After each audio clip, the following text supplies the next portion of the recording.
¿Qué tal? Muy buenas noches, bienvenidos a Minuto 1, la pantalla de C5N, cada día clarificando información para que vos sepas qué es lo que se trata y de qué se trata en este bendito país y para que estés muy bien informado, como nadie te informa, aquí en Minuto 1, día a día, con la más completa información.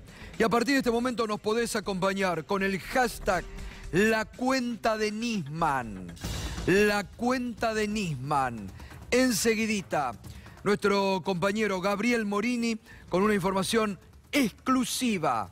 Después de 4 años de haber dormido la causa, después de 4 años donde el periodismo macrista no habló del tema, se tapó del tema, se ocultó el tema, donde el juez federal Claudio Bonadío durmió el expediente, Gabriel Morini tiene información exclusiva sobre la cuenta sospechosa del exfiscal Alberto Nisman en Estados Unidos. Sospecha de lavado de dinero. ¿Por qué se la ocultó? ¿Por qué la ocultó la justicia argentina? ¿Por qué no se investigó? Las mismas preguntas que nos hacíamos la semana pasada, cuando con la revelación del documental nos preguntábamos ¿por qué no se investigó las 3 cajas de seguridad que la madre de Nisman vació sin dar aviso a la justicia? ¿Qué ocultaba Nisman que el periodismo argentino ha callado y que la justicia argentina ha tapado? Enseguida, información exclusiva, como siempre, en Minuto 1, para que se sepa toda la verdad. Porque las operetas se han caído, porque las operaciones armadas en el macrismo se están cayendo a pedazos, porque la luz está saliendo y porque la podredumbre acumulada durante 4 años debajo de la alfombra está saltando por todos lados en esta Argentina. Información exclusiva esta noche.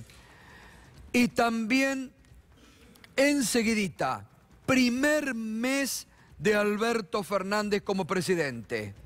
La verdad, pareciera que es una eternidad. En un mes ha hecho tal vez lo que Macri no hizo en 4 años. Los 30 días, vamos a estar comparando cómo fueron y qué medidas había tomado en sus primeros 30 días Mauricio Macri cuando llegó a la presidencia y las medidas que ha tomado Alberto Fernández desde el 10 de diciembre a este 10 de enero, tratando de recuperar la economía después del desastre que dejó Macri, tratando de devolverle institucionalidad al país después de la tierra arrasada a nivel institucional que dejó Macri, y tratando de devolverle esperanza en la desesperanza que ha dejado Macri. Y también hoy, otra nota exclusiva, esta mañana en Mañana Silvestre en Radio 10. Ayer te contábamos todo lo que habló Alan Bogado, el ex espía, que ayer reveló que el gobierno de Macri lo había coacheado para que declare en contra de la expresidenta.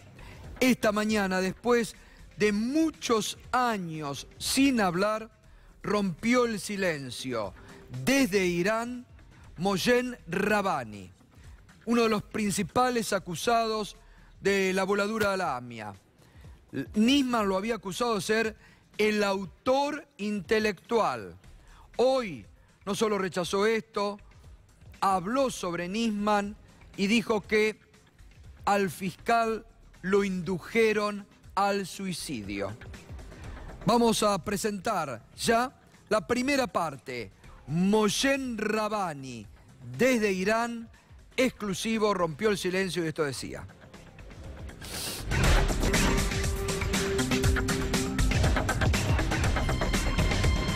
Bueno, es lamentable que las acusaciones quieren mantener porque es un gran negocio para ellos. Yo hago una pregunta, ¿por qué cuando quería testimoniar este hombre Nisman, o aclarar a los diputados que podían hacer preguntas muy precisas y pruebas de por qué lo mataron. ¿Quién mató a Nisman? ¿Por qué no dejan que la gente en Argentina conozcan la verdad? ¿Por qué ocultan las cosas? ¿Por qué deben llevar a cárcel a Delia porque viajó a Irán? ¿Y cuál es la verdad? Para usted, ¿cuál es la verdad? Es que ellos, pienso, no quieren que aclarecer este tema, porque si ellos querían aclarecer, cuando Irán y el gobierno de Cristina hicieron un tratado, sí, debían apoyar a estos. Por ejemplo, hasta a la presidenta Cristina calumniaron y acusaron a los ministros. Entonces, ¿qué podemos hacer? Un grupo que no escucha la ley, no quiere escuchar, tener las pruebas, y es solamente mentira, porque tiene poder de radio, televisión y diarios. Sí, yo pienso que lo mataron para que nadie pueda enterar que él no tiene las manos vacías, porque le pagaba a muchísima gente y este dinero lo mandaban de Israel. Porque le pagaron a Tejedin para que quede en cárcel. Pienso la gente no... Galeano estaba pagando a Tejedin. Además pusieron que él era Tejedin y le hicieron una maniobra para ponerlo como un musulmán. Pienso la gente ya no es una gente ignorante que acepta estas cosas. La investigación judicial no tiene pruebas contundentes sobre que fue un asesinato. Muchos sostienen que fue un suicidio inducido por terceros. Bueno, puede ser que hicieron, muchos esforzaron para que se mate. Él mismo no tenía nada, se mató, no sé, pero igualmente es algo extraño que alguien que debe ir y sacar al país de todas estas acusaciones y todo salir al aire bien, antes o lo matan o él mismo se suicida. Es algo increíble.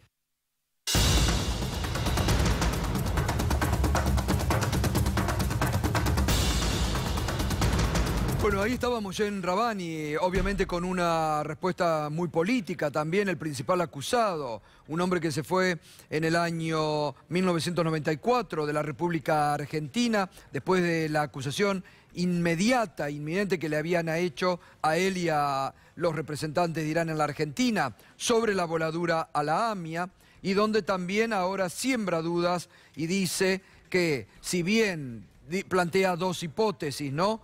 A Nisman lo asesinaron producto de haber los servicios de inteligencia, porque la nota duró hoy mucho, los servicios de inteligencia dice que lo dejaron sin nada, lo pueden haber inducido. También habla de que Israel le pagaba a Nisman, también habla de cómo Estados Unidos se infiltraba y lo manejaba a Nisman, y también habla del contexto internacional en el que está inmerso la República Argentina. Está Gabriel Morini, que enseguida va a revelar información exclusiva sobre la cuenta de Nisman. Pero antes, sobre Moshen Rabani, sobre estas declaraciones de hoy. Gabriel, buenas noches. ¿Qué podés aportar? Buenas noches, Gato. Bueno, Rabani es uno de los personajes centrales asignados casi desde un principio, porque hay algo que en la investigación judicial obviamente no queda constatado, pero desde el atentado a la embajada, Rabani tenía monitoreo de los servicios de inteligencia argentinos, y en parte eso había horas de grabaciones que se suponía que estaban, porque Rabani tenía infiltrado un chofer que había logrado colocar la Secretaría de Inteligencia, y tenían horas de grabación en cassettes en aquella época. Bueno, misteriosamente esos cassettes, esas escuchas jamás aparecieron y no forman parte de la investigación, pese a que Rabani era un objetivo de la CIDE en aquel momento desde el año 92. Después se construye el resto de la hipótesis en la cual Rabani era como una especie de enlace que permitió a alguien indeterminado en la Triple Frontera ingresar con los explosivos que después terminan en el atentado a la AMIA. Esta es la historia oficial, esta es la versión oficial que, recordemos, está sustentada por informes y reportes de inteligencia tanto de la CIA como del Mossad, como para apuntalar la investigación que tenía a su cargo Nisman. Y es uno de los hombres clave porque tiene la circular roja que pesa sobre él. Claro. De hecho, digamos, ha viajado por el mundo y esto es indiscutible. La circular roja no es garantía de que alguien no pueda moverse por el mundo y sea efectivamente detenido. Pero lo concreto es que siempre fue responsabilizado por Nisman Rabbani de ser el enlace central del nexo Ahora, local. Que no se sabe cuál hay un era. punto, Gabriel, ahí muy interesante que vos marcás, que no se remarca mucho, que los medios argentinos no se han encargado de investigar, que nosotros en algún momento, hace 4 años atrás, cuando empezábamos este programa, atentado a la AMIA, hacían sobre la embajada de Irán, que misteriosamente no solo desaparecieron los cassettes y las escuchas, sino que hubo un lapso de tiempo llamativamente antes de la explosión que se dejaron de hacer esas escuchas y se dejó de investigar en la embajada de Irán. Claro, en la embajada de Israel, puntualmente.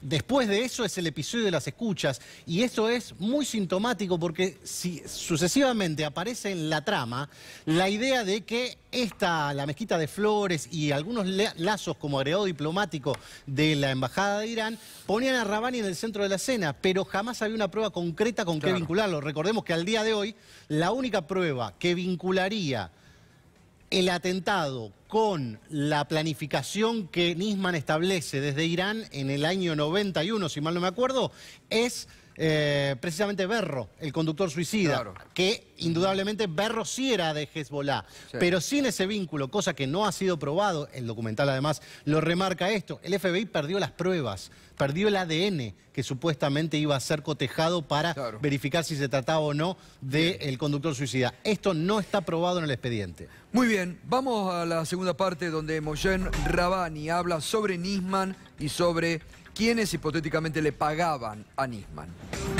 Pues si alguien no hizo nada, ¿qué va a declarar? Si no hay prueba, ¿qué declaramos? Como hicieron antes también, escribieron que es una cortina de humo, ¿no? Cuando los gobiernos querían aclarar, no dejaron aclarar. Así que no dejaron a nosotros, no dejaron a ellos. Nosotros estábamos en Argentina y un día dicen que con un diario escribió, encontramos un búnker iraní en Cañuelas. Y Cañuelas era un lugar derecho, un piso que no era ningún búnker. ¿Usted cree que el ex fiscal Nisman pudo haber estado influenciado por Estados Unidos para hacer la denuncia contra Irán? Seguro, por Israel y Estados Unidos. ¿Por qué le cagaban? Pienso que no debemos perder el tiempo sobre un tema que ellos no quieren aclarar. Bueno, allí estaba la defensa esta mañana de Moshen Rabbani, rompió el silencio, habló, le da más polémica a algo que la justicia argentina no ha podido aclarar. Porque esto es lo que hay que decir. Una vergüenza la actuación de la justicia argentina que no pudo aclarar hasta este momento la voladura, el encubrimiento que se hizo sobre el atentado a la AMIA, todo lo que el exministro Garabano, denunciado hasta por Elisa Carrió, hizo para encubrir el encubrimiento y que no se sepa la verdad. Porque ahí también hay que decir cómo Garabano encubrió para que no se haga el juicio por encubrimiento y cómo, denunciado por Carrió, denunciado por Carrió y por muchos otros integrantes de Cambiemos, cómo obstaculizó el gobierno de Macri todo el proceso para que ese juicio no se lleve adelante. Entonces, esto también hay que aclararlo. Al gobierno de Macri lo único que le importó fue caranchear políticamente sobre el cadáver caliente de Nisman. Y hasta el día de hoy lo siguen haciendo. Pero nunca buscó la verdad sobre qué había pasado en el atentado a la AMIA, porque pusieron muchos obstáculos también para que esa verdad salga a la luz. Y ahora vamos a hablar de lo que nadie habla, de lo que el periodismo argentino oculta y lo que la justicia argentina ha ocultado y tapado sobre 4 años. La famosa cuenta de Nisman en Estados Unidos, a nombre también del perito informático Diego Lagomarsino y de la madre de Nisman. Hoy, Gabriel Morini, en ámbito financiero, ha dado una información exclusiva. Gabriel.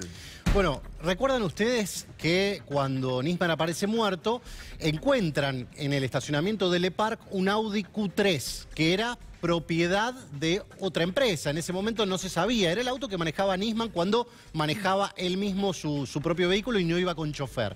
Ese auto no le pertenecía, tenía una circular azul él para andar con ese vehículo, pero el vehículo pertenecía a la empresa Palermo Pack, un vínculo que quizás nunca se intentó profundizar, pero que apuntaba a agencias de seguridad y al dueño de esa empresa se llamaba Claudio Picón. Bueno, Claudio Picón le pidió a la justicia, le viene pidiendo a la justicia que le devuelva el auto, porque el auto está embargado y está, digamos, secuestrado por parte del juez Claudio Bonadío, que tiene a su cargo la denuncia por lavado de dinero que involucra a Nisman, obviamente fallecido, a su madre Sara Garfunkel, a su hermana Sandra y también a Diego Lagomarsino por presunto lavado de dinero. ¿Por qué?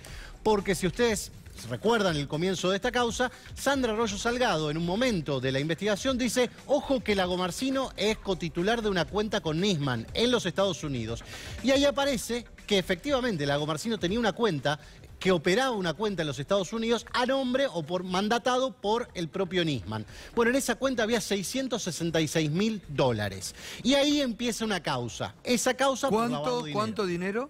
$666.000. Esto es un informe oficial de la FinCEN, que viene a ser como el organismo antilavado de los Estados Unidos. Tiene una seriedad indubitable respecto a este informe. Y empieza otra investigación paralela en los Estados Unidos por sobornos, porque dicen nadie puede acreditar por qué motivo se hacían los depósitos en una cuenta que era de alguien políticamente expuesto como Nisman, pero que aparecían sus familiares o Lagomarsino como las caras visibles de esa cuenta. Y la cuenta Nisman no la había declarado, su obligación era como funcionario público declararla, nunca la declaró. Esta es una cuenta de origen secreto, por eso es que la FinCEN pone este rótulo, pone esta alerta y acá comienza una investigación. Entonces decíamos, el hombre que es dueño del Audi Q3 que manejaba Nisman dice: quiero que me lo devuelvan.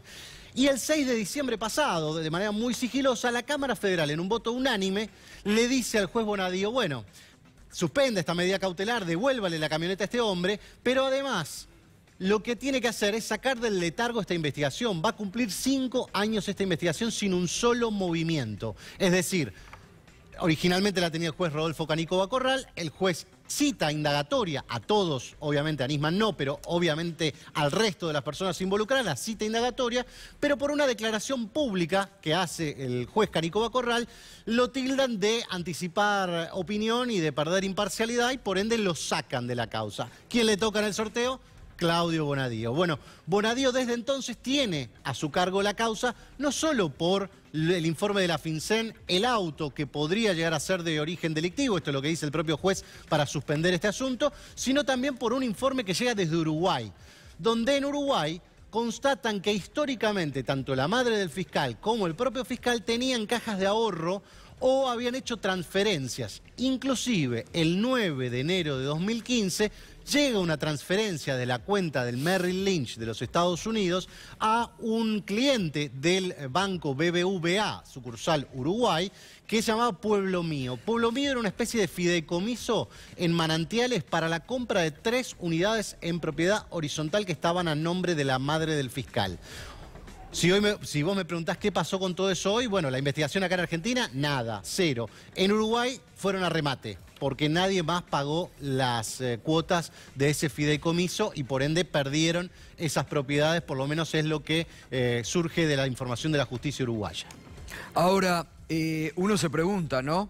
Qué raro que Bonadío, que un juez que fue tan expeditivo y tan rápido en algunas causas, durante 4 años no tuvo voluntad de investigar la cuenta offshore de Nisman, ¿no? ¿Por qué será? Es que tenías 2 opciones.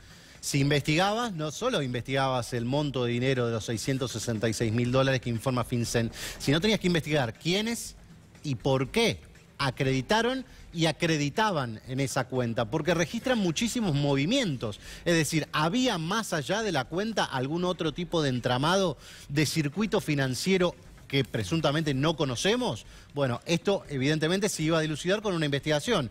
¿Cuál era el nexo entre Picón, el dueño del Audi Q3, y este famoso ex CIA que aparecía mencionado como, a partir de sus lazos societarios, como una terminal política de Nisman, que es Frank Holder, conocidísimo en el ambiente de la seguridad privada y además dentro de lo que es la tercerización o la privatización del espionaje?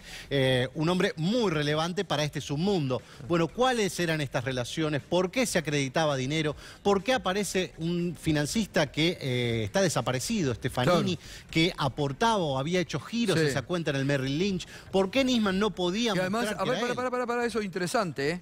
Lo del empresario Stefanini. Claro. El empresario nunca más apareció. ¿Y qué pasaba? ¿El empresario Stefanini también había aportado a esta cuenta? Tenía transferencias a esa cuenta en el Merrill Lynch, o por lo menos esa es la información que registraba FinCEN, porque si hubiese habido una investigación acá en la justicia, te podría decir qué es lo que encontró Bonadío, qué es lo que encontraron en este expediente. Y la sospecha, porque ahí también siempre hubo una sospecha, porque Nisman manejaba un abultado presupuesto, porque él mismo admitió, me lo dijo a mí en una nota, que el gobierno, tanto de Néstor como de Cristina Kirchner, siempre le dieron mucho apoyo, económico también. Pero también Mohsen Rabbani lo acaba de decir, que según él le pagaba Israel o Estados Unidos, es decir, sospechoso el origen de los fondos de esos $600.000, ¿no? Sí, yo te diría que estamos como al día 1 de la investigación, porque no se movió absolutamente nada. No es que hubo... Y te cuento otro detalle, además, adicional. Toda esta causa se trabó por ese informe de FinCEN que pretendió ser anulado por la defensa de Sara Garfunkel, que está representada por el doctor Pablo Lanuse, que en otros tiempos era un cruzado anticorrupción y demás, pero que en este caso asume la defensa de Sara Garfunkel y lo que hace es interponer una serie de recursos que están lograron llegar hasta la Corte para intentar voltear ese documento como válido para iniciar esa investigación. Bueno, el martes, este último martes, en plena feria judicial, hubo una vocalía que solicitó el expediente. ¿Esto qué pasa? ¿Cómo es el circuito de circulación en la Corte? Cuando hay feria, todos los expedientes vuelven a las secretarías en las cuales se está trabajando cada especialidad, ¿no? Secretaría Penal, Secretaría Previsional y demás. Bueno, ¿qué es lo que pasó? El martes pasado, en plena feria, la vocalía de Elena Hayton de Nolasco pidió el expediente a la Secretaría Penal. Esto significa que pasó análisis de la vocalía de Elena Hayton de Nolasco, que no está de feria, por ende debe haber dejado gente trabajando en el asunto, pero sugestivamente se movió en plena feria uno de los recursos que están presentados para intentar bloquear esta investigación. En paralelo, como decíamos, la Cámara Federal, en una cosa chiquita que no tiene demasiada importancia porque era la devolución de este vehículo como, digamos, al dueño, lo que le dice al juez es basta del letargo de esta investigación, avance lo más rápidamente posible para establecer algo, aunque sea. Claro, veremos si Bonadío, porque Bonadío hace lo que quiere, ¿no? En Comodoro Pro antes, esperemos que hoy las cosas hayan cambiado y que ahora Bonadío empiece a investigar, ¿no? Está muy difícil, pero por lo pronto tenés un mensaje claro de la Cámara, ¿eh? Es claro, el mensaje, si no lo quiere leer, bueno, ahí tendrá la Cámara que ver cómo hace pesar su decisión o por lo menos el ímpetu que le quiso imprimir a este expediente, que de todas maneras ya es vergonzoso que nos estemos contando 5 años sin ningún movimiento. Gracias, Gabriel, por la información exclusiva, ¿eh? Muchas gracias.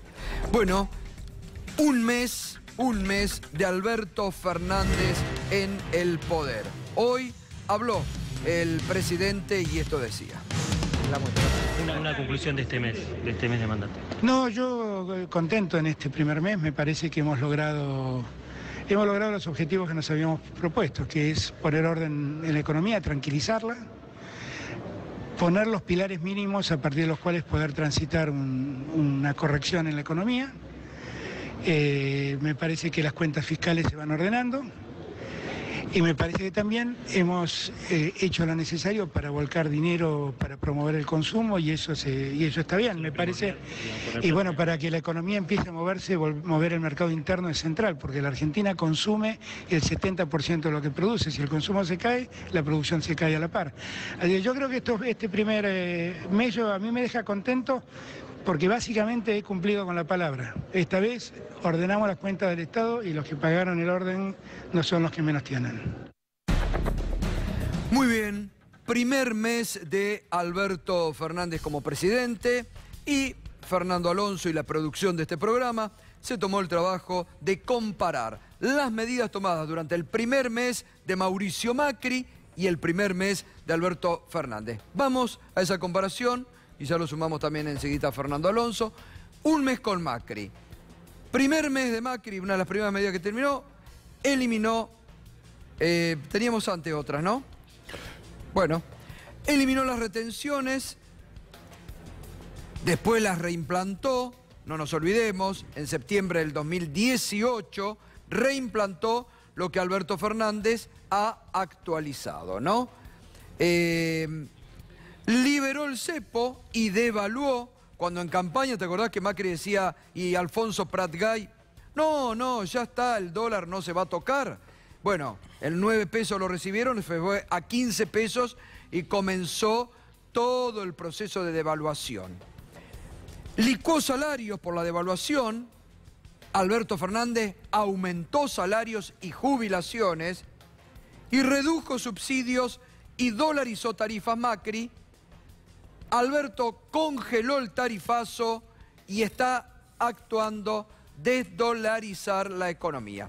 Fernando, vamos con estas primeras. ¿Qué tal, Gustavo? Buenas noches. Vos fijate cómo son las lógicas de los dos modelos económicos. Cuando vos mirás toda la lista de medidas que tomó Mauricio Macri cuando arrancó su gestión y mirás las que toma Alberto Fernández, ves que hay una coherencia. En el caso de Mauricio Macri había una clara decisión de dejar todo en manos del mercado. Liberamos el dólar, bajamos las retenciones, es decir, reducimos los ingresos del Estado, sacamos al Estado de la economía, permitimos que se dolaricen las tarifas y que se traslade todo eso a los consumidores. En el caso de Alberto Fernández hay una clara idea de que el Estado esté presente regulando, protegiendo a los sectores que quedaron postergados, a los sectores que están con menos capacidad de negociación, protegiéndolo, dando aumentos salariales por decreto donde fue necesario. Hay, claro, dos modelos de país que se enfrentan en estos primeros 30 días de gobierno. A ver, vamos a seguir con las medidas.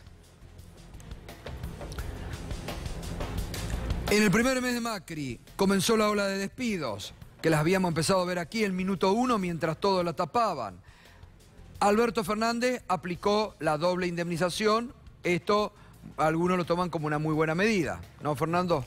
Sí, claramente, y te das cuenta de que no estás escuchando grandes noticias. Hay el caso de una empresa puntual que tomó la decisión de despidos, pero en el resto de la economía no hay noticias de despidos masivos, todo lo contrario, está todo muy tranquilo, está con mucha calma y con mucha expectativa de las empresas de que se empiece a producir.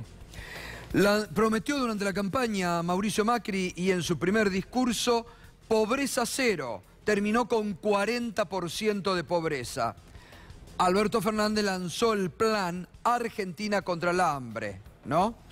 Sí, y vos fijate que también se va reflejando cómo son los distintos modelos. Tenés el plan contra el hambre, tenés la visión de que el Estado tiene que negociar, pero claro, tiene que negociar defendiendo los intereses de los argentinos. Lo ves en el plan de contra el hambre y lo ves en el punto siguiente, vas a ver. Bueno, esto importantísimo, porque fue una de las primerísimas medidas de Macri, que me acuerdo como si fuera hoy, que dijo, bueno, por el tema del pago a los fondos buitres, bueno, vamos a ir, lo que Griesa diga que hay que pagar, nosotros pagamos.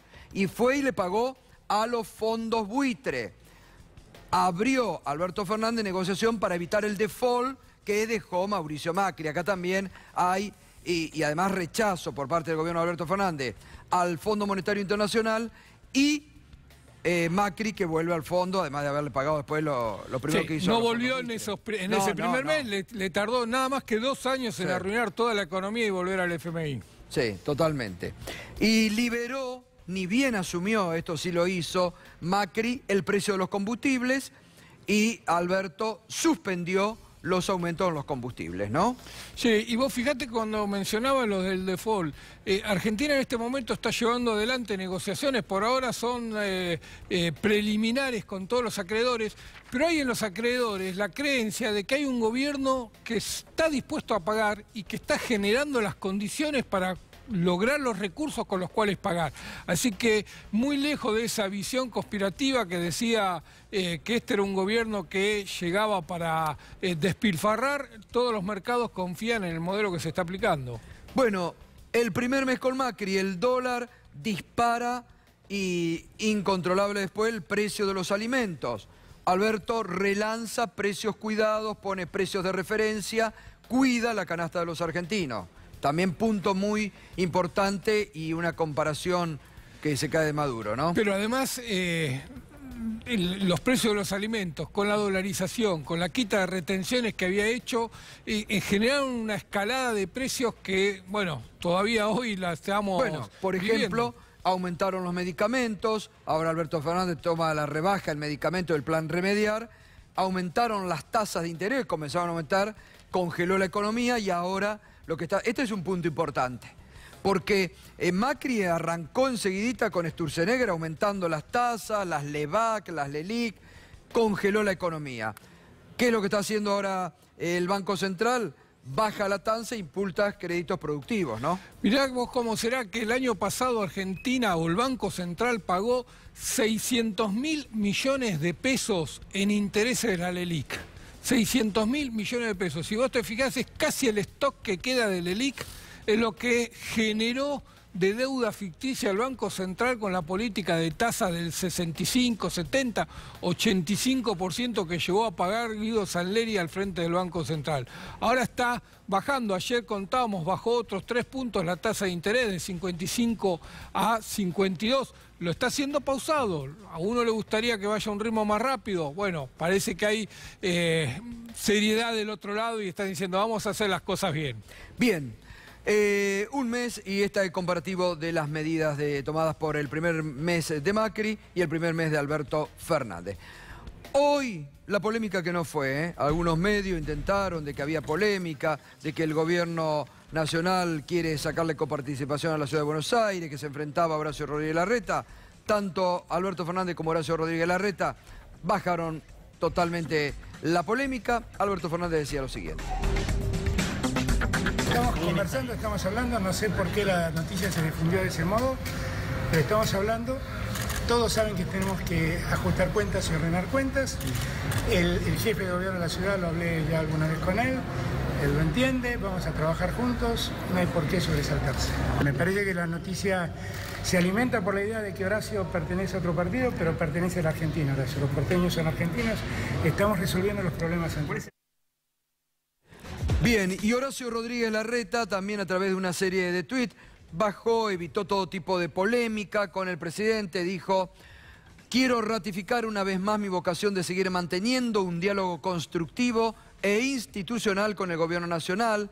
Hay muchos temas que tenemos que coordinar y trabajar en conjunto. Mi responsabilidad como jefe de gobierno es, entre otras cosas, garantizar los servicios y el buen funcionamiento de la ciudad.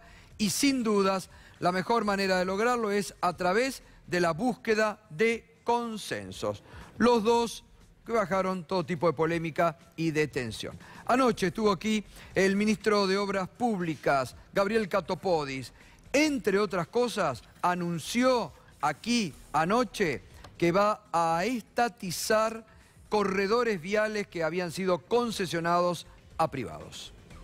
A un proceso donde muchas de esas rutas que hoy están concesionadas van a pasar a ser administradas por el Estado, Gustavo. Este es un dato muy importante. Importantísimo. Hay 6 corredores que en los próximos 30, 60 y 90 días van a ser administradas y gerenciadas por el Estado porque estamos convencidos que el Estado puede... ¿Esto incluye el cobro de peaje en manos del Estado? Pues claro, claramente, pero lo que es importante es que la administración de esa ruta, sin perjuicio de que esté con un sistema de peaje, va a ser administrada por el Estado. Le vamos a sacar concesión. Exactamente, le vamos a sacar, yo ya tomé la decisión de quitarle a 6 corredores en la Argentina, 6 rutas importantes en la Argentina, la administración y el mantenimiento de esas rutas, porque estamos convencidos de que en manos del Estado y en manos de Vialidad vamos a poder cumplir de una manera mucho más eficiente el trabajo.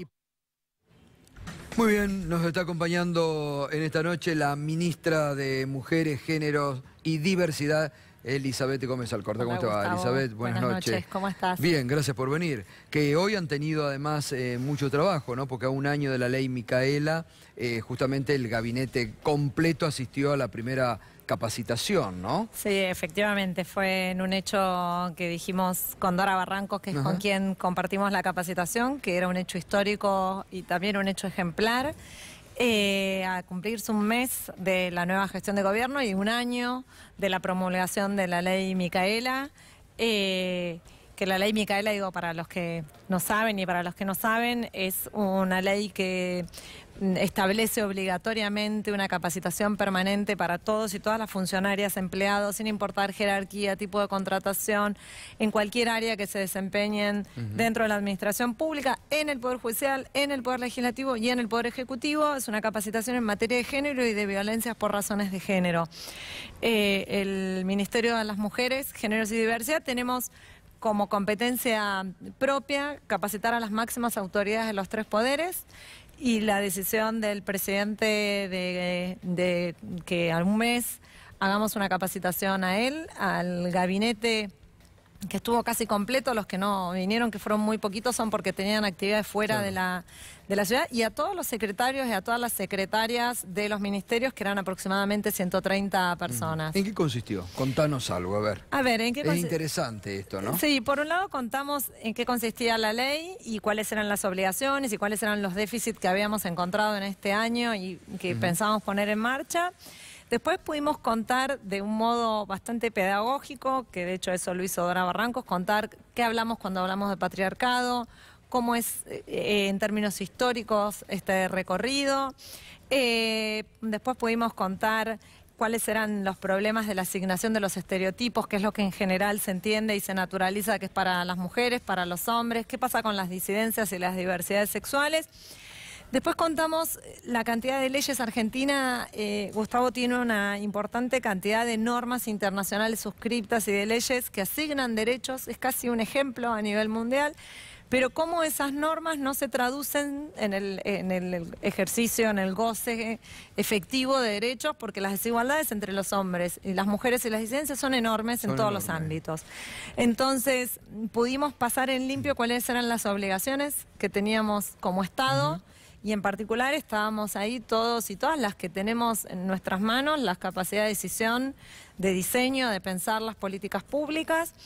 Y después pudimos poner algunos ejemplos para demostrar cómo no es que las políticas de género solamente son las que tiene que llevar adelante el Ministerio. Pusimos un ejemplo vinculado, justamente lo veía a Gabriel Catopodis, en un programa que ayer, un plan nacional que ayer anunciamos en San Fernando, algunas políticas previsionales, algunas políticas tributarias, para poder demostrar que la perspectiva de género es como unos nuevos anteojos que uno se pone y ver cómo las desigualdades entre los hombres, las mujeres y las diversidades están en todos los ámbitos. Entonces, si todos hacemos un poquito, esa brecha se acorta. Esto es una novedad, digo, porque es la primera vez que hay un ministerio en la República Argentina. Y Macri decía que muchos consideraban como el primer feminista. ¿Qué comparación, qué encontraste en cuanto a presupuestos que se destinaba, sobre todo, muchas críticas en estos últimos años, para el plan de violencia ¿no? contra las mujeres? Que después creo que había sido bajado sistemáticamente, ¿no? A ver, nosotros encontramos lo que era el Instituto Nacional de las Mujeres. Por un lado, tengo que destacar que la calidad humana de las trabajadoras y de los trabajadores es maravilloso, y se lo hemos hecho saber en reiteradas oportunidades, que a pesar de que se había elevado el cargo jerárquico, lo que era el Consejo de la Mujer al Instituto, eso no había tenido una repercusión en términos concretos respecto de las políticas específicas. Y efectivamente, el presupuesto que se le había asignado año tras año al Plan Nacional de Prevención Integral contra las Violencias, efectivamente cuando se ejecutaba, se subejecutaba, creo que el último, para el periodo 2019, si no me equivoco, un 44% menos de lo que tenía en ejecución. Sobre la ley Micaela en particular, que tiene un año de promulgada, hoy se cumple un año de promulgada, también faltó, además de decisión política, faltó presupuesto para su implementación. Hubo algunas cuestiones como que todavía no fue reglamentada, nosotros ya estamos trabajando en eso, y si bien no impidió la puesta en marcha, también es cierto que obstaculizó en muchos sentidos eso. Y después es una ley federal, es una ley que al día de hoy 21 provincias adhirieron, pero también el déficit en términos de presupuesto y la crisis no solamente estuvo a nivel nacional, sino también en todas las provincias. Ahora, Elizabeth, estoy pensando, este tipo de capacitación que ustedes pusieron hoy en marcha a nivel de gabinete, ¿esto se va a hacer, por ejemplo, en colegios o en escuelas primarias? ¿Está previsto eso? A ver, la ley Micaela es administración pública. Es Pero decir, digo, ustedes tres como poderes. objetivo, como el ministerio. Ahí digo, para las escuelas se encuentra la ley que es la ESI, que también ha sufrido serios problemas, que es justamente, más allá del nombre técnico que tiene, que es educación sexual integral, se trata ni más ni menos que desde el ciclo inicial hasta el secundario, poder incorporar, ni más ni menos, contenidos vinculados a género. Claro. Entonces, eso estaría cubierto. También hay que decir que es paulatino y que efectivamente se necesita decisión política, pero por ejemplo muchos sindicatos han adherido a la ley Micaela, las universidades han adherido a la ley Micaela, muchos municipios han adherido a la ley Micaela, y lo que uno tiene que tender como horizonte urgente, cotidiano, diario, que son los femicidios, la violencia contra las mujeres, que lamentablemente es hasta una cuestión cultural que persiste y que se ha, digamos, en los últimos tiempos agravado mucho, ¿no? Sí, no sabemos si se ha agravado mucho o no, sinceramente, porque lo que no hemos podido tener todavía, como está, claro, hay varios registros que están en distintos ámbitos, unos claro, en el Poder Judicial, otros en el Ministerio de Seguridad que creó Patricia Bullrich, en un registro. Digamos, hay uno que estaba en la Secretaría de Derechos Humanos. Toda esa información. Exactamente. En definitiva, igual, efectivamente, hay, por un lado, como bien dijiste, se tratan de cambios culturales. Y por eso el impacto de las capacitaciones, pero también el impacto de todas las políticas que nos den más autonomía a las mujeres, autonomía económica, que nos permitan achicar las brechas de desigualdad en el mundo del trabajo, en el mundo de la educación, van a tener, porque las desigualdades tienen un impacto directo en la violencia. Y por otro lado, estamos elaborando un plan nacional integral de violencias, porque el que estaba hasta el año pasado vencía su proyección el 31 de diciembre del 2019, así que estamos iniciando esta nueva etapa primero para la elaboración con la idea de que sea federal, digamos que podamos no pensar las problemáticas de las violencias desde los centros urbanos, mucho menos desde la ciudad de Buenos Aires. Saber, Gustavo, que no es las mismas las situaciones de violencia ni las mismas pautas culturales en todo el país, hay muchísimas diferencias. Sí, obvio. Así que el diagnóstico que podemos tener durante este primer mes es muy útil para saber desde qué punto y desde qué lugares vamos a partir para las políticas. ¿Y qué objetivo te has propuesto vos? Bueno, es una linda pregunta. No, porque digo, es todo un desafío. Inaugurás el ministerio, es un tema muy actual, no solamente a nivel de Argentina, ¿no? Entonces, bueno, tenés una carga. Sí, es una carga hermosa, en definitiva. Nosotros tenemos un objetivo que es central y que voy a decirte que desde el inicio hemos tenido una muy buena recepción, que es que se pueda entender que las políticas, que para reducir las desigualdades y efectivamente reducir la violencia, es algo que tiene que tomar partido el Estado entero. Y esto quiere decir que en cada ministerio, cada área, cada cartera, cada ministro y cada ministra tienen una cuota de la tarea que tenemos por delante. Y estamos convencidas que efectivamente transversalizar estas políticas es lo único que nos va a poder permitir tener cambios concretos y reales. Esperamos que de acá a 4 años, cuando veamos las fotos en esas mesas, en donde se sientan a pensar cómo resolver, en este caso emergencias, esperemos que no sean las mismas en 4 años, esa foto sea más plural, sea más equitativa, sea más igualitaria. Y sabemos que eso no es sencillo, que no es de un día para el otro, que hay muchas políticas que son a mediano plazo, pero que centralmente es una tarea de todos y de todas, también de los medios de comunicación. Sí, sí, totalmente, por eso nos interesaba tu presencia esta noche. Y hoy en el gabinete había tensión, llamaron la atención a algunos. ¿Se durmió alguno Mirá, o alguna? tomaban nota.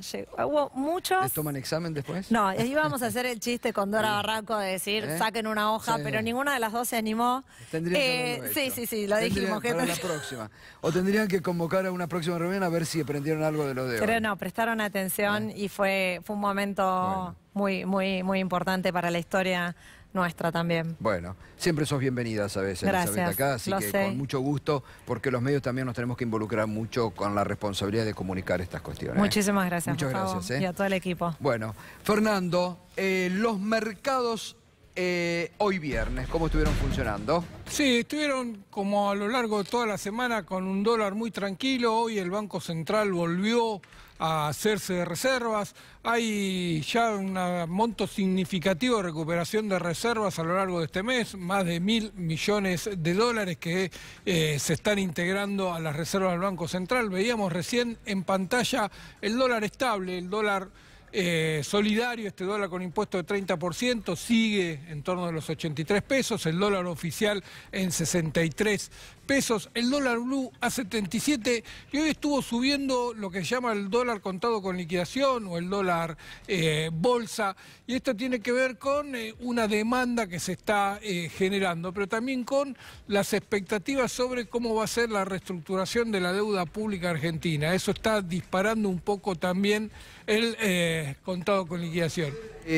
Fíjate, Fernando, que este comunicado del fondo que dijo que es positiva las primeras medidas tomadas por Alberto Fernández, también vieron los mercados, ¿no? Sí, y eso se refleja en cómo va bajando el riesgo país. Hoy estuvo de nuevo cerquita de perforar los 1.800 puntos, estuvo en 1.818. El Fondo Monetario, recordemos ayer, a través del director para el hemisferio occidental, Alejandro Werner, dijo que estaban siguiendo las medidas que tomaba el gobierno argentino, que le parecía muy prudente, que le parecía que estaban encaminadas a reactivar la economía, a proteger a los sectores más débiles, pero a la vez resguardando la solvencia fiscal del Estado, algo que claramente desde la visión del fondo es muy importante, y desde la visión que tiene este gobierno también. Hay que recordar que creo que fue el ministro uruguayo, dijo, no se puede hacer progresismo con déficit.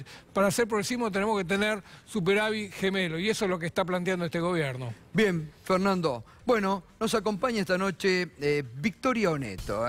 Buenas noches y bienvenida. Hola, Gustavo, un placer estar en tu programa. Muchas gracias por invitarme. Por favor, secretaria de Cultura de la Municipalidad de Avellaneda. Sí. Que, bueno, hace mucho que te queríamos tener porque cuando se te nombró fue toda una sorpresa. Algunos prejuicios habrás tenido que soportar, me imagino. La verdad ¿no? que sí. Bueno, escuchaba atentamente la entrevista que le hacías a la ministra de Mujeres, Género y Diversidad y me parece que celebro, ¿no? Que es tan importante que tengamos ahora un ministerio que aborde la problemática justamente de la violencia hacia las mujeres. Vos fuiste una luchadora. Sí, vos fuiste una iniciadora, muchas veces en soledad. Sí, yo creo que las mujeres que somos insolentes, las mujeres que somos rebeldes, las mujeres que justamente nos rebelamos frente a las injusticias y decidimos involucrarnos cuando creemos que hay injusticias, marcamos como un camino. Me parece que estamos viviendo una era, como bien vos decías, que desde el Estado se ponga como política de Estado la perspectiva de género, es algo que celebro y en Avellaneda lo trabajamos un montón junto al intendente que es Jorge Ferraresi y a Magdalena Sierra, que es la directora también de mujeres ahí en Avellaneda, así que, y desde la cultura me parece que es fundamental. Yo creo que el ámbito por excelencia para abordar la problemática de la violencia hacia las mujeres es el cultural. Total. Vos en tu profesión, bueno, era una profesión en su momento. Y eran otras eras, otras épocas, Gustavo. Las cosas que nosotras vivimos, las actrices, que también, bueno, yo pertenezco a este colectivo de actrices donde me parece que estas chicas jóvenes que hoy están empoderadas y pueden animarse a hablar y a denunciar ciertas lógicas machistas, patriarcales, misóginas, capitalistas, tan arraigadas en nuestra sociedad, pero no solamente en varones, sino en mujeres también, cambia esta era, ¿no? Este rumbo que me parece que tiene que ver con soñar vivir en un país libre de violencia. Creo que lo vamos a poder lograr si todos tenemos esta sensibilidad de entender que las mujeres necesitamos y tenemos derecho a vivir una vida libre de violencia. Bueno, venís haciendo una tarea realmente fantástica en Avellaneda. es muy interesante, lo hemos abordado en la radio con vos y me tocó el año pasado que gentilmente me invitaste a participar de una feria del libro magnífica. Qué linda que estuvo. Es fantástica. Estuviste brillante y este año la vamos a volver a hacer la primera semana de septiembre, así que te vamos a volver a invitar porque fuiste protagonista total y los vecinos y vecinas de Avellaneda te amaron.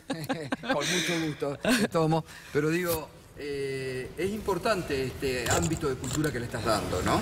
Sí, me parece que yo, mira, te cuento un poquito cómo decidí meterme un poco en la gestión. Cuando ganó el neoliberalismo, me parece que los ciudadanos tenemos que tomar decisiones en algún momento de la vida. Yo dije, bueno, o me quedo en el lugar de espectadora viendo todo lo malo que ya sabía que iban a hacer, nunca me imaginé que iban a ser tan cínicos y tan mentirosos, o decido meterme desde adentro porque realmente creo que la política es una herramienta poderosa de transformación social. Ahí me puse a estudiar en Flaxo, con Beto Quevedo, que vos lo tenés asiduamente como invitada en tu programa, justamente en un posgrado de Gestión de Políticas Culturales y Comunicación, y fui a verlo a Jorge Ferraresi cuando tuve mi tesis final, que justamente trataba del teatro como herramienta de transformación social con una perspectiva de género, y fui a ofrecerle generar un programa de teatro abordando esta problemática, y Jorge me dio esta oportunidad, y ya hace 2 años que estoy trabajando en Avellaneda, y realmente feliz, apasionada, y Avellaneda es modelo en gestión cultural porque todo lo que hacemos y lo que tenemos en Avellaneda es bueno, tienen muchísimo. Ese teatro magnífico, ¿no? El Teatro Roma, que es magnífico. El Teatro Roma, que es un teatro de 1904, que es patrimonio nacional, cultural, arquitectónico, histórico. Tenemos una sinfónica, una orquesta de tango, pero el objetivo siempre es, obviamente, los vecinos. Nuestros protagonistas son los vecinos y vecinas de Avellaneda. Total. Por ellos gestionamos porque el objetivo es democratizar el acceso a la cultura para los vecinos. Y por otro lado, yo tengo también como un objetivo fundamental, siendo actriz y conociendo lo que sufre el sector, sobre todo en momentos neoliberales, que es justamente también poner en funcionamiento una industria cultural que estuvo detenida en el neoliberalismo, dando trabajo, claro, Gustavo. Sí, total. Ahora, qué interesante, Victoria, porque esto que vos acabás de contar, ¿no? Porque mucha gente se deprimió mal cuando ganó Macri y el neoliberalismo. Y vos le encontraste una onda hasta distinta, digamos, positiva, de decir, a mí no me van a vencer, yo me voy a imponer y voy a tratar desde otro lugar ponerte a estudiar y gestionar culturalmente. Es todo un tema muy interesante, digo. No, y aparte decidí hacerlo, imagínate, al 2.º año del macrismo en el poder. O sea, el macrismo explícito. Macrismo explícito. Explícito. O sea, dejaron tierra arrasada, como diría Tristan Bauer, pero desde adentro uno entiende que realmente se puede hacer y mucho, y que gestionar es una decisión política. Y Jorge, que es el intendente Ferraresi, tiene esta decisión política de entender la cultura como una política pública y la lleva a cabo. Y el no hacer también es una decisión. ¿Y cómo se puede hacer un gobierno popular? Porque muchas veces, viste, entran estos debates estúpidos que digo yo que se instalan en la Argentina, de decir, con tanta pobreza están gastando en hacer una feria del libro, o, viste, las polémicas que ahora instalan, cómo ponen precios cuidados Coca-Cola, viste, esta discriminación permanente, que porque son pobres no tienen acceso a la cultura, realmente es una cuestión que también ahí el macrismo metió mucho, ¿no? Sí, esta cosa de crear sentido, ¿no? De lavarle el cerebro a la gente. Nosotros, imagínate que en Avellaneda, bueno, no solamente tenemos el Teatro Roma, tenemos un programa que depende obviamente de la Casa de la Cultura es fantástica. Sí, la Casa de la Cultura que vos estuviste, es el Centro Municipal de Arte hermoso, que ahí tenemos también 5 salas, una de patrimonio, 4 que todos los meses renovamos la posibilidad de los artistas a que vengan a exponer, pero hay otro programa que se llama Dirección de Ciudadanía Cultural, que es donde trabajamos en territorio. En Avellaneda tenemos 16 puntos culturales donde se desarrollan más de 200 talleres descentralizados. Y estos años fueron fundamentales esos puntos culturales, porque fue donde realmente se fomentó exactamente esta cultura de recomponer ese tejido social que con el neoliberalismo se rompió. La contención, el amor, porque la verdad solidaridad. La solidaridad. Y ese programa que nosotros lo llamamos La Fuerza de los Barrios es un trabajo que hacemos con mucho amor, con mucho cariño. Ahora estamos con un programa que largamos en verano, que en 8 plazas simultáneamente de Avellaneda, en todos los barrios, todos los sábados y todos los domingos, de 6 a 21 horas, está el Estado Municipal presente con actividades culturales, deportivas, gratuitas para todos los vecinos, así que yo estoy muy, muy entusiasmada con esta nueva etapa de mi vida. Decías recién, nunca me imaginé o no pensé en el liberalismo tan cínico y tan perverso, ¿no? Sí, yo creo que van a quedar como un accidente en la historia, ¿no? La verdad que han dejado tierra arrasada y creo, bueno, que ya este primer mes de gobierno de Alberto, de Cristina y obviamente de Axel y Verónica en la provincia están marcando un cambio de era, un nuevo rumbo, aires en donde los que realmente tenemos esta sensibilidad de rebelarnos frente a las injusticias, ya, por ejemplo, que cultura vuelva a ser ministerio, que salud vuelva a ser ministerio, trabajo vuelva a ser ministerio, que haya creado el Ministerio de la Mujer, Género y Diversidad, y todas las medidas que tomó en este primer mes marcan este rumbo de ponernos todos realmente unidos para poner esta Argentina de pie, que es una Argentina en donde todos tenemos que tener posibilidades para poder desarrollarnos. Gustavo, no hay el neoliberalismo con esta cultura, viste, de la meritocracia, del sálvese quien pueda, sálvese quien pueda. Yo, a mí me va bien, pero no me importa si al vecino se le cae la casa y no la puede arreglar. Hay que entender que un individuo no se puede desarrollar en una sociedad que no se desarrolla. Esto que dijo Susana Jiménez, ¿cómo te cae? Malísimo, malísimo. Malísimo porque aparte me parece que lo más perverso es que Susana representa a ese sector. Claro.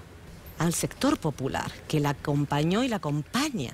Entonces me parece que es burlarse de la gente, decirle que vayan a criar gallinas al campo, en el norte, como si fuera, no sé, un extraterrestre. Es realmente duele. Pero bueno, hay que seguir para adelante y no engancharse con esas cosas, porque me parece que si uno se engancha con eso, pierde el sentido hacia dónde va. Y nosotros sabemos que estamos en el camino correcto de la historia. ¿Te sentiste censurada? Programas que te invitaban como actriz y que te dejaban de invitar como funcionaria porque estabas con el peronismo. Y sí, ¿qué te voy a decir? ¿Que no? Sí, y sí. Vos lo sabés, por ejemplo, mejor que yo. Y bueno, Gustavo, obviamente, los medios hegemónicos, o sea, cuando yo asumí, vos lo dijiste lo primero que me preguntaste. O sea, me dieron con un caño. Pero me dieron con un caño. Mucho prejuicio. Pero mucho prejuicio. Mucho prejuicio. No solamente por, bueno, primero que justamente los promotores de la meritocracia, o sea, lo que alegaban es qué mérito puede tener esta mujer primero, ya es un pecado ser mujer. Actriz, meretriz, bueno, la palabra siguiente. Totalmente. Claro. Entonces, linda. Entonces, y en ese momento, bueno, me atacaron un montón y Jorge, la verdad, y todo el municipio, y todos los trabajadoras de la cultura me recontrabancaron, el jefe de gabinete también, Alejo, me dijo, quédate tranquila, vos vas a demostrar con los hechos, y así lo estamos haciendo. Pero bueno, a los 3 días de recibir ataques, yo dije, bueno, publico el título, a ver si se callan un poco. Y bueno, se callaron, ¿viste? Porque ahí dijo, bueno, estudió. ¿Vos sabés que llamaron a Flaxo para ver si era verdad? Pero le discutían a la expresidenta si era abogada o no, ¿cómo no? Sí, vos podés creer. Así que bueno, los hechos hablan por sí solos y bueno, ya en marzo van a ser 2 años que estoy trabajando en Avellaneda y bueno, mi compromiso obviamente es seguir trabajando para y por los vecinos de Avellaneda, muy entusiasmada. Y ¿la señora te invitó o te dejó de invitar? No, me dejó invitar. Sí, ¿no? Me dejó invitar. Claro. La última vez que fui fue cuando estaba haciendo temporada en Mar del Plata, una obra que yo estaba haciendo, Locos de Contento. Y ahí, bueno, tuve la impertinencia de hablar de mi historia y, bueno, del por qué también yo decido en este momento involucrarme en política, ¿no? Porque, bueno, yo creo que tengo un legado, llevo en mi sangre parte de nuestra historia nacional militante y en esa mesa conté un poco mi historia y ella igual, yo debo admitir que siempre me trató muy bien. Sí. Yo he ido un montón de veces, pero ahora ya no me invita más. Bueno. Fernando, ahí vas a tener un habitante de Avellaneda que te va... Sí, vecino de Avellaneda. ¡Qué bueno! Entonces, te quiero ver ahí en el Teatro Roma, más asiduamente. Conocemos el Teatro Roma, conocemos todo lo que es... Justamente tenés 2 teatros, cines, hay un montón de institutos de educación. De enseñanza artística. De enseñanzas artísticas. ¿Qué repercusión tenés desde el otro lado? Es decir, el pueblo de Avellaneda, la gente te acompaña a esa movida cultural. Muchísimo, muchísimo. Aparte a mí me encanta estar con la gente. Yo recorro los barrios, todas las semanas recorro estos puntos culturales. Como bien vos decías, tenemos 2 teatros porque este año también Jorge abrió un teatro. En Wilde abrimos un teatro donde funcionaba una papelera que se recuperó, se hizo un cine municipal Wilde, ahora tenemos el cine teatro municipal Wilde, donde tenemos programación los viernes de música, los sábados de teatro, fomentando a los talentos locales. Y el Colonial también, ¿no? ¿Tienen? ¿Cómo? Y el Colonial también tiene. No, el Colonial no es municipal, ese es privado. Pero sí, el apoyo, eso es increíble, porque la verdad que el apoyo de los vecinos, de vecinas de Avellaneda es enorme. A mí me encanta estar con ellos porque realmente la relación, el vínculo es... ¿Qué porcentaje destina Ferraresi en tu área, en cultura? ¿En qué sentido qué porcentaje? Del presupuesto. Bueno, no sé el porcentaje tampoco. Pero digo... Pero tenemos un presupuesto muy interesante, porque imagínate que, como decía también... acá tu colega Fernando, tenemos de cultura dependen también, hay una dirección muy importante que es la dirección de enseñanza artística, que son los 8 institutos de enseñanza artística más las 2 escuelas que eso municipales. Es fundamental, 450 docentes y 7.000 alumnos. Sí. Gustavo Vidal le sacó el 100% de las subvenciones y Jorge lo mantuvo. ¿7.000 alumnos? Que van a estudiar gratis. Y que estudian artística, ¿verdad? Y 5 de esos institutos tienen carreras avaladas por DIEGEP, que es, o sea, con títulos oficiales, avalados por Educación de Provincia. O sea, que imagínate, o sea, yo siempre digo y tuteo que Avellaneda somos una potencia cultural, pero realmente somos una potencia cultural. A mí lo que realmente me asombra y me parece que es interesante para que otros municipios lo repitan, ¿no? Porque la cultura es un factor, lo acabas de decir vos, de contención, y en estos años de macrismo explícito fue de contención, porque a mí me tocó la experiencia cuando vos me invitaste, que era impresionante la cantidad de gente con una avidez de conocer, de interiorizarse, de preguntar. Entonces hay que darle a la gente. Como decía Perón, ¿no? La cultura es el corazón de un pueblo. Y aparte, realmente es a partir de la cultura que uno puede abordar problemáticas sociales, y siempre a partir del mensaje de la cultura, ese mensaje es recibido de una manera completamente distinta, con sensibilidad. Y en la provincia también fueron castigados duramente, ¿no? Por ser un municipio. Ahora tuve un encuentro en Gesell que el ministro de la Producción, Augusto Costa, nos convocó a distintos referentes de la cultura y del turismo, justamente para abordar transversalmente políticas y proyectos y objetivos concretos para el 2020. Y bueno, tuve la oportunidad un poco de exponer todo lo que hacemos en Avellaneda, y lo que él propone me parece muy interesante, que es nutrirnos entre distintos municipios para transversalmente ir por una misma línea. Y en ese sentido sabemos que Avellaneda tiene mucho que aportar, tanto a la provincia como a la nación también. Victoria, me encantó que estés, ¿eh? A mí también, un placer. Así que nos seguimos viendo y seguimos hablando, por ¿no? supuesto. Un gustazo enorme. Gracias. Chao, gracias, Gracias, un gustazo. Gracias. Victoria Oneto, un lujo. ¿Volvés a actuar en algún momento? No, ahora estoy pensando de este año de ya... Hagamos un stand-up juntos. Lo que quieras, con vos, pero te sigo a todos lados. Hagamos un stand-up juntos. Dale, me encantaría. Bueno, pausa y volvemos en minuto 1.